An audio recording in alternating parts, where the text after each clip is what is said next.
तो अतिरिक्त दिया और बैठे।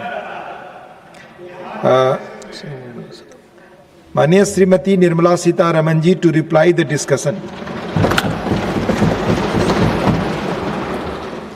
So thank you very much, sir. So actually, before I respond to the discussion points, these are the kind of bills on which the opposition should actually take interest and participate, sir. These are very reformatory. These are going to help the country to move forward fast. And these are steps on which no one can have a difference of opinion, except if they want to suggest improvements on it. So it's such a sad state, sir, that our opposition chooses to walk out on these kind of important debates. So you may remember, sir, Honorable Prime Minister, speaking from the Red Fort, had very clearly called for change in the mindset that is so required. He spoke about the Panch Pran, and one of the things that he had highlighted was get over the colonial mindset. So in keeping with that, I recall our senior member, Arun Singh Ji, also spoke about the number of laws that have been changed, number of regulations which have been simplified, and that helps in ease of doing business. But keeping in line with the Honorable Prime Minister's advice that all the colonial laws which were written for the subjects of the Queen or the King will have to now be changed so that we give ourselves a citizen-centric facilitating act rather than one for the subjects of a royalty or the imperial force. So in that light, when we looked at the Bankers' Books Evidence Bill, it is 1891 of origin. So also the way in which it had included instruments related to banking which were relevant for that period, which were largely paper-based. Whereas India has shown exemplary speed in digitizing its economy. So the instruments with which you are able to do your banking activities, your financial transactions, have all now become so phone-driven. Each customer or each bank business holder is in a position to do everything that they want to do with a simple button pressing in the phone itself. So the related aspects of doing business through a bank, commercial operations, also will have to catch up with that kind of a digitization in the financial inclusion area, financial sector. Therefore, the Bankers' Books Evidence Act in 1891, which was a legislation which was paper-based, as I said, and everything depended on certified copies of bank records as evidence in legal proceedings. So if somebody had a problem transacting money from one account to another and there was a legal dispute, the bank is not a party, but even then the bankers are called to appear before the court. Or the bankers are asked to appear before the court with papers of the original transaction and so on, which also has a problem of privacy. However, at that time in 1891, this was used for legal proceedings also.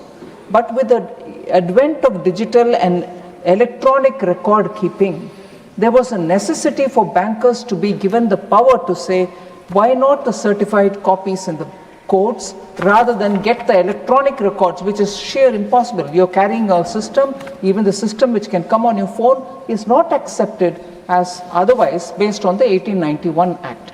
Therefore, the Bankers' Book Evidence Act 2026, Evidence Bill 2026 is being brought before this House. We seek to repeal and replace the Bankers' Book Evidence Act of 1891.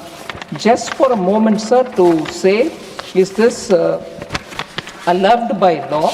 Yes, it is allowed by law, because entry 45 in the Union List, which is the list 1 of the 7th schedule to the Constitution, empowers the Parliament to repeal and re-enact an act. We are invoking that, and repealing the 1891 Act and bringing in the Bankers' Books Evidence Bill of 2026, which will replace the repealed 1891 Act.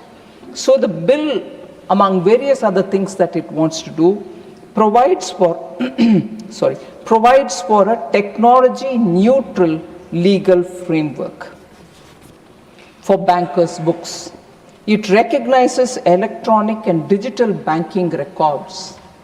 It standardizes the certification process, facilitates the admissibility of electronic banking records. It permits authentication through manual, digital, and electronic signatures. It also, therefore, strengthens the statutory protection available to the bank officers where the bank is not a party to the proceedings by requiring the court to record the existence of a special clause, which is the feature in this new one. It suggests to the court to record the existence of a special clause before summoning them, or invoke a cause which is specialized for summoning them, empowers the central government to extend the applicability of the Act to specified financial sector entities, and also aligns the law with the contemporary banking practices. Sir, this particular Act has about 16 clauses which provides for several specific provisions, all of which will allow for the digital records to be in the form of a certified copy, which can be admitted in the court of law. I highlight a few things. Explicit legal recognition is going to be provided if this House passes this passes this bill as an act. So explicit legal recognition of electronic records. So this particular clause provides that electronic or digital records of bankers' books shall be admissible, it shall be valid and legally enforceable as evidence, subject to the conditions specified under the Act. So clauses 6 and 7 relate to that. Expanded definition of bankers' books is being brought in now. It expands the definition of bankers' books to include records maintained in written or physical form, or stored in electronic or digital form, or otherwise, either on-site or at off-site or virtual or cloud location, including backup or disaster recovery site. So that is the clause 2(1)(b) which we are bringing in now. Conditions for admissibility of electronic or digital records. This Act will prescribe, once passed, the conditions to be satisfied for the admissibility, validity, enforceability of electronic and digital records of bankers' books as evidence, with an enabling provision for the central government to notify such other conditions. Standardized certificates can also be prescribed. So this Act prescribes separate certificate formats for certified copies of bankers' books maintained in written or physical form, or in electronic or digital form, as specified in the first schedule and the second schedule respectively. So again, the central government may by notification modify the certificates and specify in the rules. This is clause 3 and clause 12 read with the first schedule and the second schedule of the Act, sir. So this Act also will define the expression special cause, which I mentioned when I opened up the remarks. The special cause will be a part of this bill if passed as an act. It will give the basis for summoning a bank officer to produce bankers' books or appear as a witness in legal proceedings to which the bank is not a party. There can be a case where two people are fighting, commercial case, the bank is not even a party.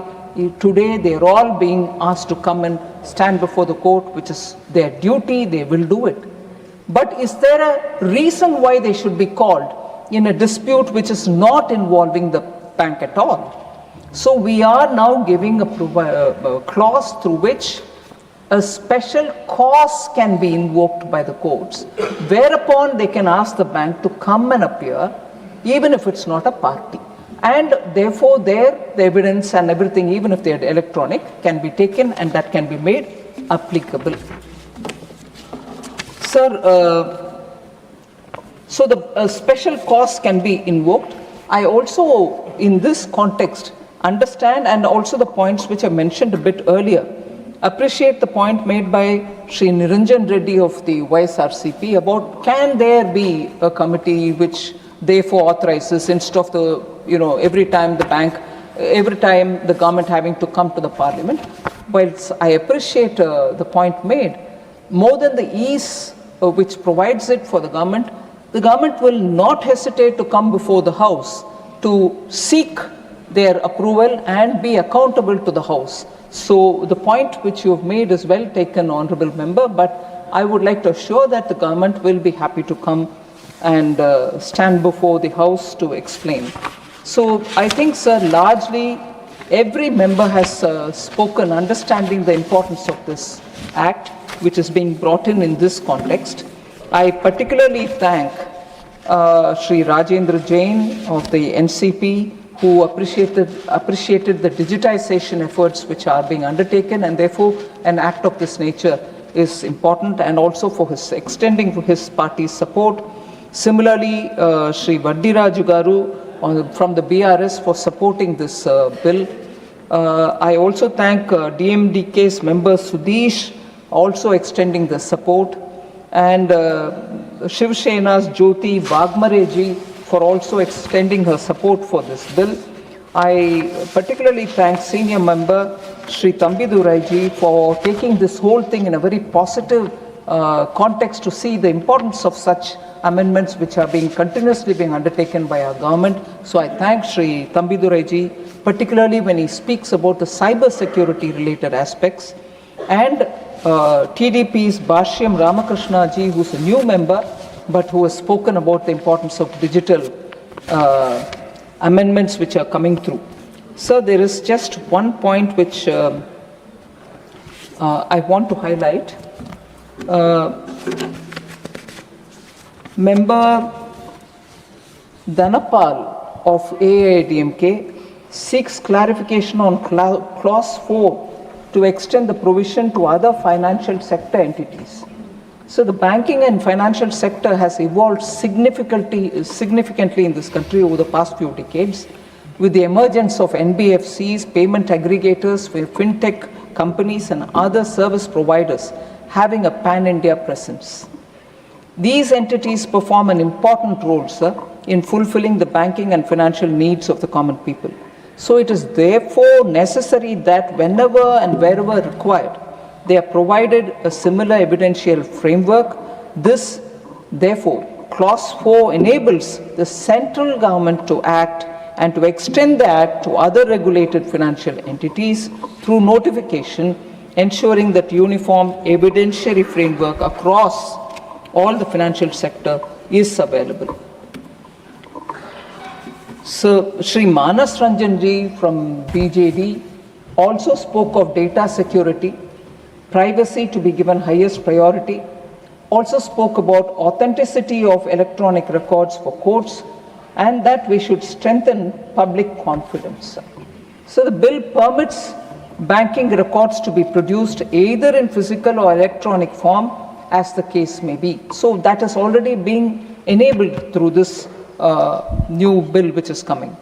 The bill actually strengthens public confidence by providing a clear, secure and transparent legal framework for the use of banking records in legal proceedings, while fully safeguarding the privacy and the confidentiality of customers.